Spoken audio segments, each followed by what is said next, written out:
Thank you very much, sir, and I appreciate you guys all taking the time today to hear about the vision and the story of Akasha and what we've put together to serve our community.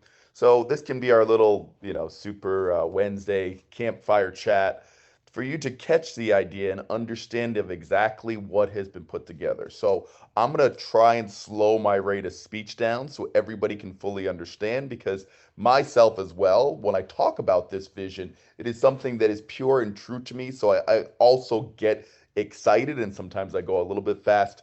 But if you just listen a little bit faster, then I don't have to slow down too much. Fair enough?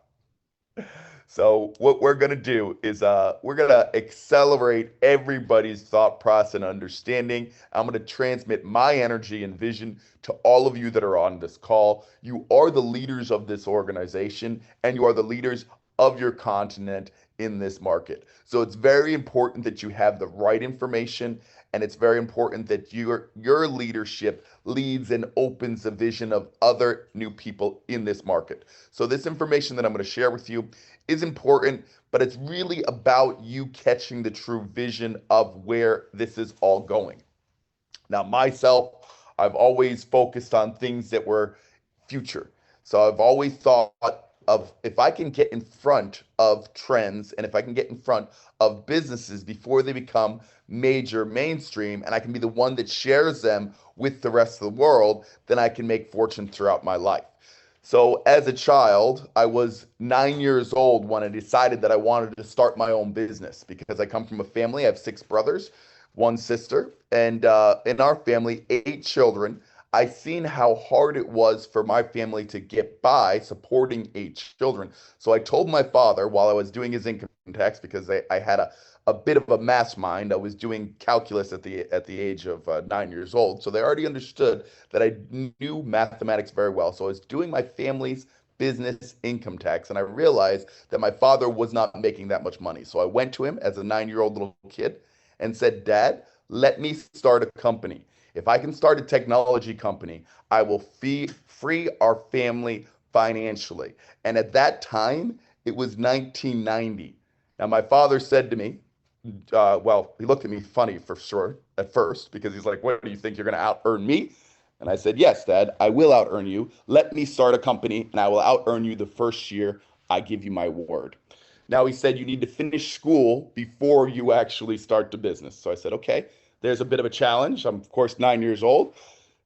So by the time I was 13 years old, I ended up finishing school and starting my own technology company. And by the time that I was 14 years old, I'd earned over $100,000 in that technology company because I was able to have the vision to see what was going to come in the technology space. And this is back in the year of 1993, before you seen the Dells and the Gateways and all these big technology companies come into place.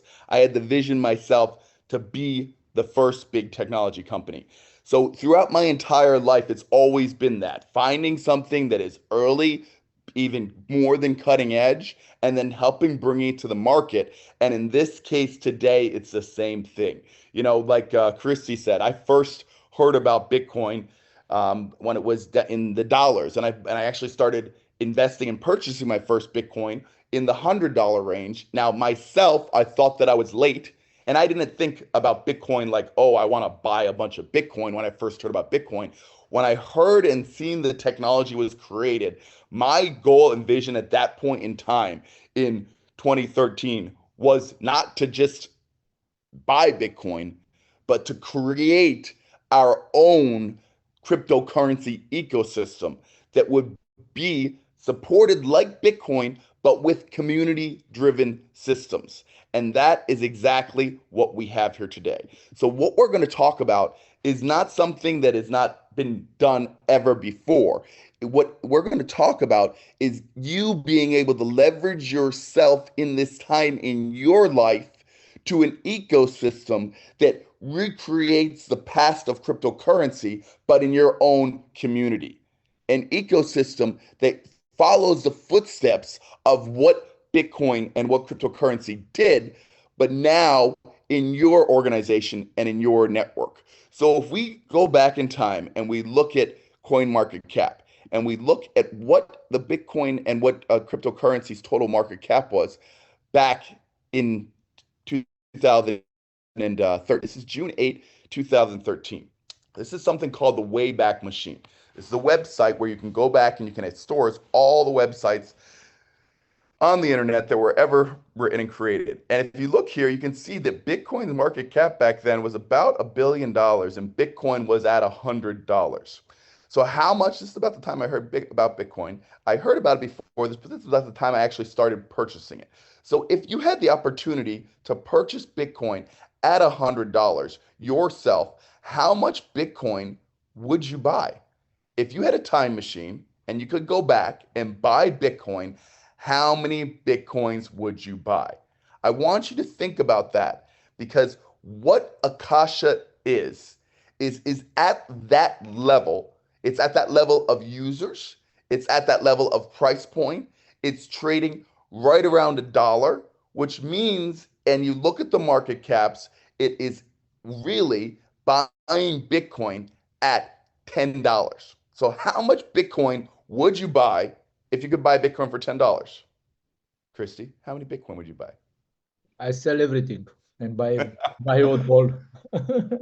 We would Buy put clothes. whatever resources and whatever we could to find and to gather Bitcoin.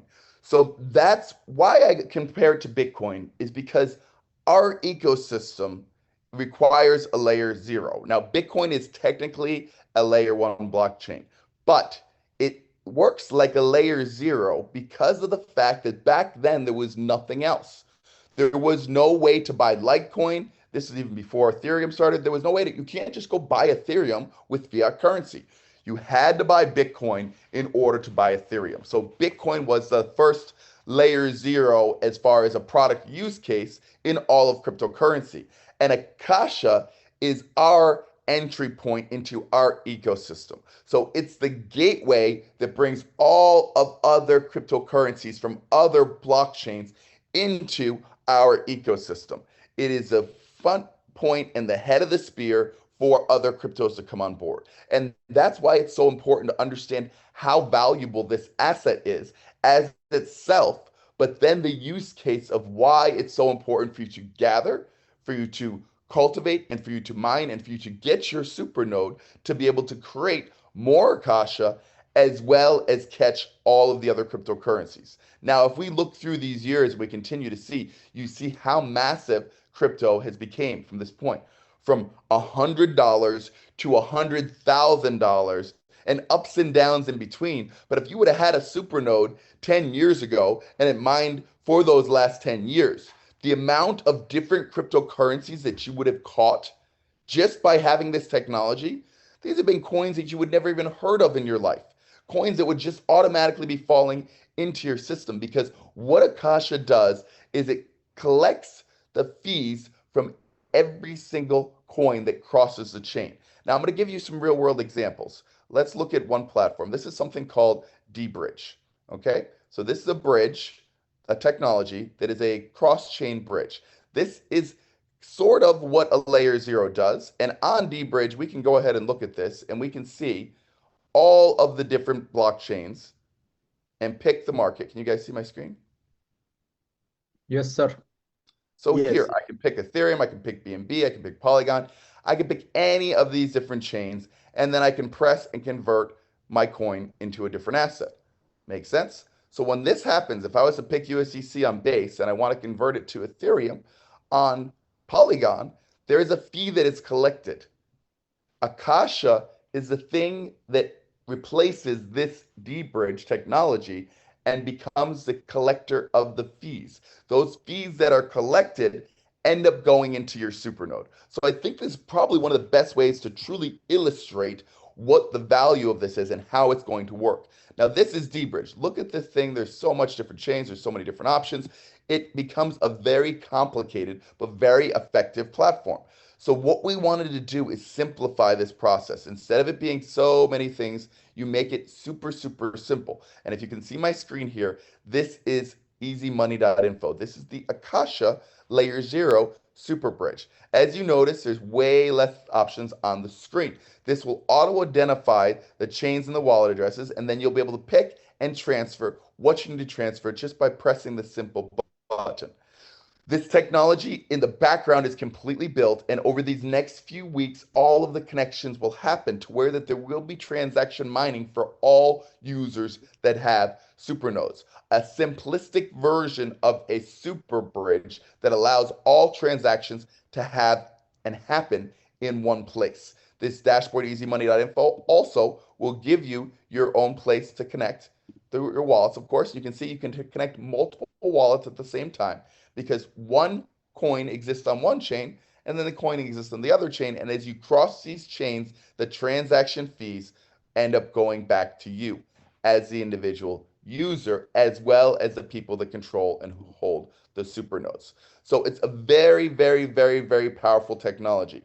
Now we fast forward to the future where we are here today with this technology being developed over 6 years and hundreds of programmers. They're in a team. There has been 200-ish hands that have touched and worked on this and are working on this currently to develop this to the next levels. There is a massive group of organization building this super technology out. And we look at where we're going with this because, of course, CoinMarketCap exists already and cryptocurrency is already there, and there's thousands of projects, and there is 20,000 coins on a daily basis in some cases, at least weekly, that is created and started. But we are creating our own version of CoinMarketCap for the future. So you can see here, this is Ultron Market Cap. Check out this video, and thanks for watching, and I'll see you guys next time.